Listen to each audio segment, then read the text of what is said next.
This video was brought to you by Audible. 30-day free trial, free audiobook, 2 free Audible originals, all yours. Just go to audible.com/explanation point or text explanation point to 500-500. Link in the description. More details later. Now on to this. Teens in anime have drawn my ire before, since despite being a nearly ubiquitous feature of our favorite cartoons, they rarely act like teenagers. I've often suspected that there are fiber supplements in the water supply at Japanese high schools because these kids have their shit together way too much for characters who are supposed to be in the most dynamic and turbulent period of their young lives. And speaking of turbulent periods, O Maidens in Your Savage Season is here to provide enough cringingly relatable teenage experience to make up for 100 Swords Art Online. What is it about summer 2019's beloved teenage dramedy that lets it so deeply penetrate the holes in the hearts of everyone who sees it? The writing and dialogue are dripping with thick loads of satisfying one-liners alongside desperate and devastating cries for emotional validation that will make any former teenager go,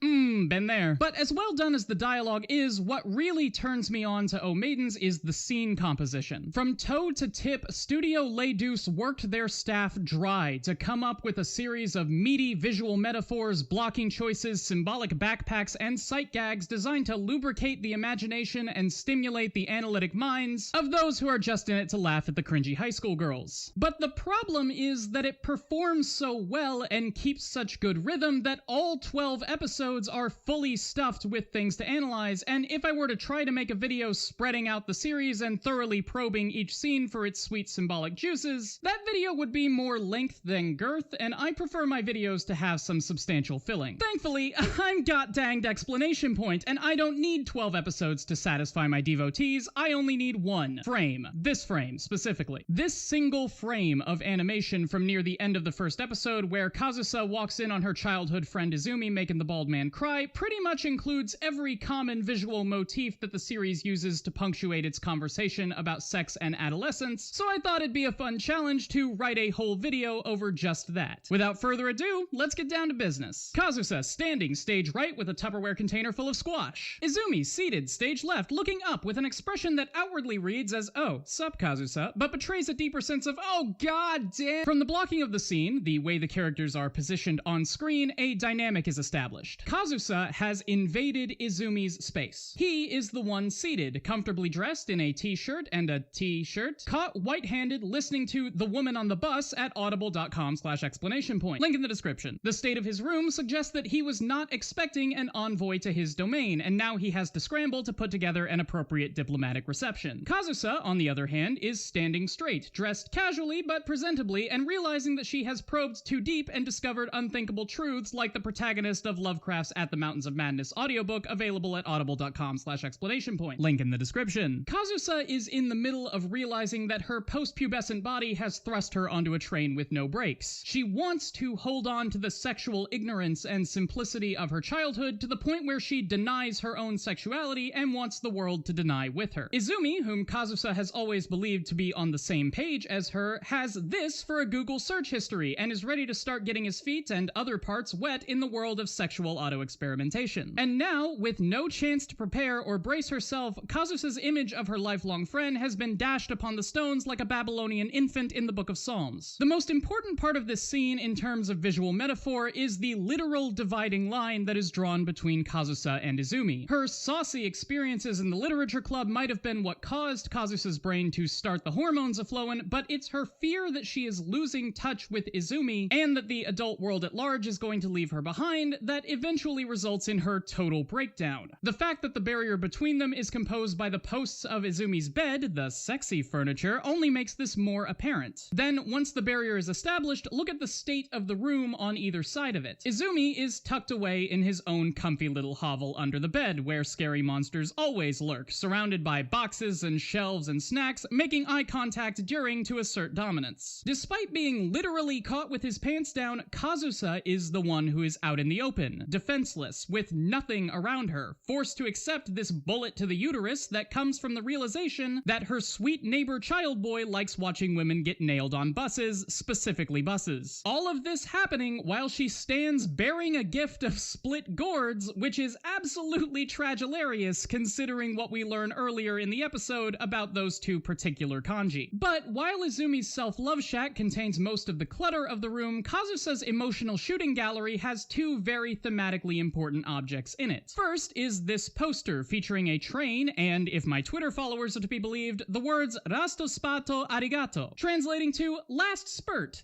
thanks," which is just funny, but not nearly as important as the train itself. Trains are a versatile symbol in O Maidens, serving to represent Kazusa's idealized fantasy of Izumi's innocence, Izumi's own journey into sexual discovery, and Kazusa's unstoppable high-speed police chase toward physical adulthood. Having a train in the background of this scene ties the feelings in Izumi's bedroom in this moment to the feeling of Kazusa throwing Izumi the +2 keychain of mutual understanding, and to the time when Nina tricks Izumi into molesting her on a train, God I Love Nina, or to the flashback from this same episode where Kazusa reminisces about her childhood with Izumi while riding a train that carries her quickly and permanently away from those irretrievable days. Which is the most important thing about trains as a symbol in O Maidens: they don't go backwards. The root of Kazusa's fear here comes from not being able to go back to a time when sex was not a feature in her life. She sees sex as being part and parcel with adulthood, and she fears that once Izumi boards this sexual train, he won't be able to come back for her, and she won't be willing to catch up with him. So the train poster here subverts and mocks her image of Izumi, and displays her apprehension of the fast-growing distance between them. Then there's this ladder that's attached to Izumi's bed loft. Stairs and ladders are frequently used in O Maidens as a way of visually representing periods of personal change. Immediately before we see this frame, there is a long scene of Kazusa making her way up the dark staircase toward Izumi's room before her life is changed forever by what she finds at the top. The first time we see Izumi, he is climbing stairs out of a train tunnel, forced to walk up the descending side of the staircase by the presence of the women beside him, one of whom totally wants him to owe his maiden in her savage season, which is what gets Kazusa to start considering that this 15-ish-year-old boy might possibly perhaps think about the sexy sometimes. And so, while Kazusa is processing this sight with her gourds and her train tunnels, she's presented with this ladder to Izumi's bed. A ladder which, importantly, begins on her side of the barrier and ends on his. In her panicked mind, she is going to lose Izumi to the sexy adult world unless she crosses that threshold herself, climbing until she reaches some strange and unimaginable destination that she can't possibly know until she can't possibly go back. Note how Izumi's bed is out of frame, unseen, and so she's left with this self-imposed Hobson's choice. Do I change myself and everything about everything I have ever known to have this chance to maybe keep some connection with this person I love? Or do I stay still and cling to this familiar and comfortable world that I know is dying while he moves on until he's so far past me that I can't ever catch him again? And meanwhile, Izumi is partly obscured by this barricade of shelves and filing cabinets, atop which is a receptacle for liquids, this blue mug with white stripes. Gosh danged if that isn't a mug. Put some coffee in there, hot chocolate maybe, text exclamation point to 500, get a free audiobook, cuddle up in a blanket, maybe a box of tissues.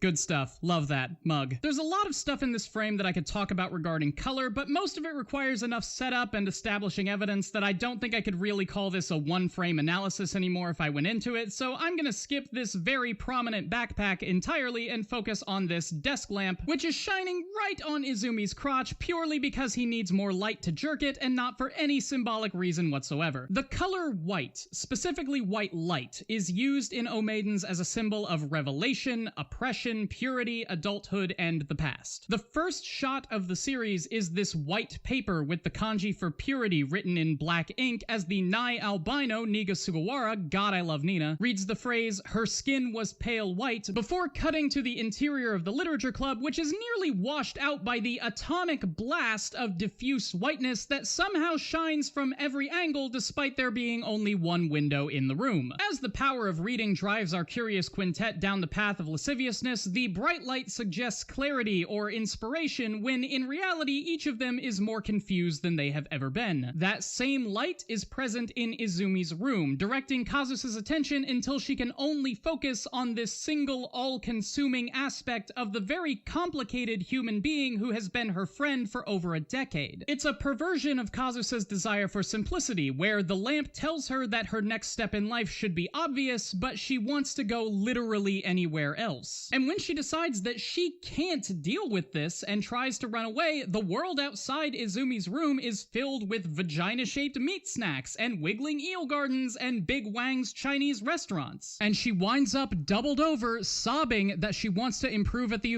sorry, wrong show. Doubled over, sobbing that she doesn't want sex to take over her life while standing under that same white light. It's barely exaggerating to say that Kazusa sees sex as an apocalyptic event that sweeps in and wipes away everything she knows like an eraser on a whiteboard until all that's left is the train and the tunnel. Ever since reading about that woman's sweet juices in the literature club, Kazusa has had to wrestle with the fact that she will become an adult. Her relationship with Izumi will change, as will her relationship with Momoko, as with herself. And she sees sexuality as the one thing that will cause that reluctant transition, and believes that the avoidance of sexuality will prevent that transition from occurring. But the thing is, on both counts, she's wrong. She spends the series realizing that she's wrong. Seeing Izumi polish his glue stick under the light of his desk lamp makes her feel like the distance between them is insurmountable, that the two of them are on different levels of maturity, and the only way that they can ever meet again is for her to climb onto him. But talking to Izumi in the last episode reveals that the two of them feel the same way about nearly everything, sexuality included. And Kazusa begins to understand that adulthood is not something that happens all at once, nor is it something that everyone does the same way. It's a combination of philosophies and decisions and experiences of which sex is only a part, and only in as much as she makes it one. And by the end of the series, she knows that trains don't go backwards, but they do stop, and everyone spends time between stations. She can wait for the next one as long as she likes, and if Izumi is anything but an irredeemable heap of a man, he'll help her read the timetable and find one they can ride together. And thanks to the series' top-notch writing, directing, and artistry, all of that and more can be seen from a single frame.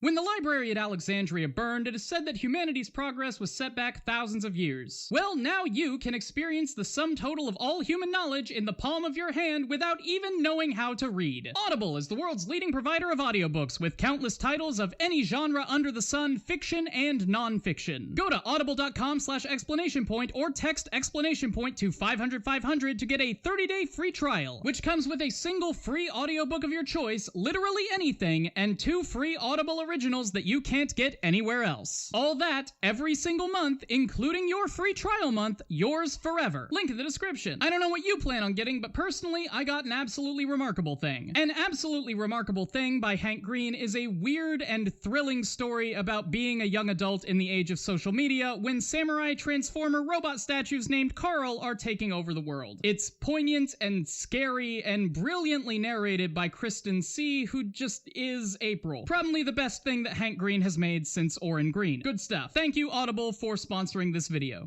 And thank you, patrons, for doing the same every single month. I cut a lot of content from this script because it was just heckin' long, but that content is still available on Patreon along with all of my other scripts and notes for every single video. A reward enjoyed by today's lucky patron, John Condakes, John Adams, second president of the United States and 4-month patron of my humble channel. Thank you, John, for your support, and thank all of you for your support as well. Especially these people. Take a look at them. A harder look.